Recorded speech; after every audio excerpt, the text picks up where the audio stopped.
eksternal. Jadi dari internal, dari lembaga kita punya SDM yang sangat mumpuni. Ada SDM yang sudah ada perspektif Gen Z-nya dan juga sudah terpapar isu transisi energi. Di LBH Apik sudah ada paralegal dan dampingan akar rumput serta komunitas. Sudah ada SDM tenaga teknis biogas, bahkan baru dia ada content creator, ada soft skillnya, CEO, relasi juga ini masuk. Di inspirasi juga ada kader relawan, bahkan Mbak Nisa ada mahasiswanya yang bisa digerakkan. Tinggal Mbak Nisa bilang mahasiswanya tolong ini sudah bisa. Iya. Ya sudah ada SDM mahasiswa dan program-program kerja kita lah pastinya ya yang sudah bisa dimasukkan isu ini. Dari eksternal, saya mulai dari mana? Dari branding lembaga itu seperti yang penting.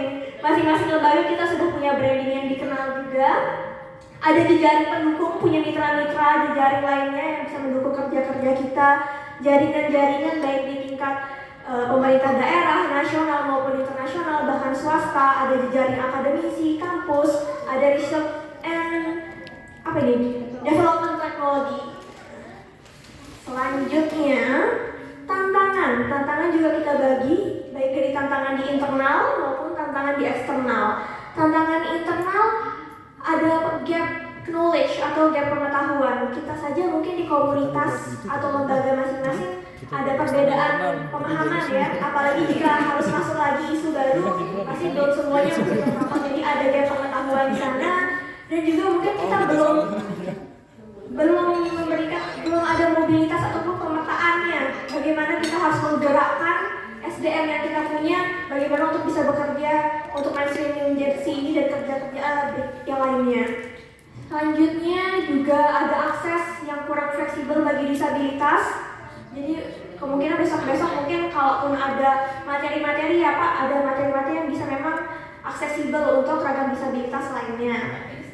Dan belum tercapture lesson learned dan local champion. Harus ada nih pentingnya dokumentasi yang bisa jadi pion-pion yang bisa dilihat utama. Selanjutnya eksternal, tantangan eksternal pertama hampir sama, ada regulasi. Yang pertama yang belum pro di isu JC dan energi terbarukan, termasuk yang belum bisa pro bagi disabilitas ya Pak, belum bisa berdamai bagi disabilitas.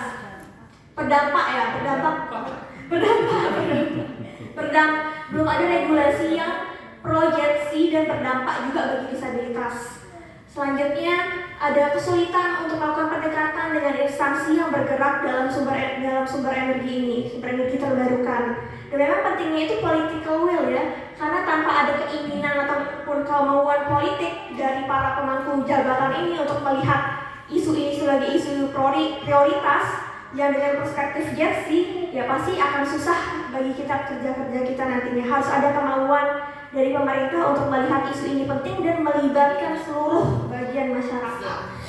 Selanjutnya, di sini juga ada indeks ketimpangan gender di sektor energi yang masih tinggi. Bahkan indeks ketimpangan gender di NTB pun masih yang tertinggi, apalagi di sektor energi juga yang sangat maskulin. Selanjutnya ada kurikulum energi terbarukan sejak usia dini. Harusnya sudah masuk tantangannya. Edukasi itu memang harus mulai dari sekolah, dari yang paling bawah, mungkin dari tahapan keluarga, dari sekolah juga mulai dari SD, SMP seharusnya sudah mulai masuk di sana. Selanjutnya juga ada pembiayaan sektor energi terbarukan untuk skala komunitas, anggaran juga yang masih. Selanjutnya juga keterlibatan swasta dan korporasi untuk isu energi terbarukan ini, karena kan mereka punya CSR yang mungkin kita bisa bekerja sama lah di dalamnya untuk itu. Dan itu saja. Selanjutnya mungkin akan ada tambahan-tambahan dari kelompok 1. Masih. Udah aman? Kalau aman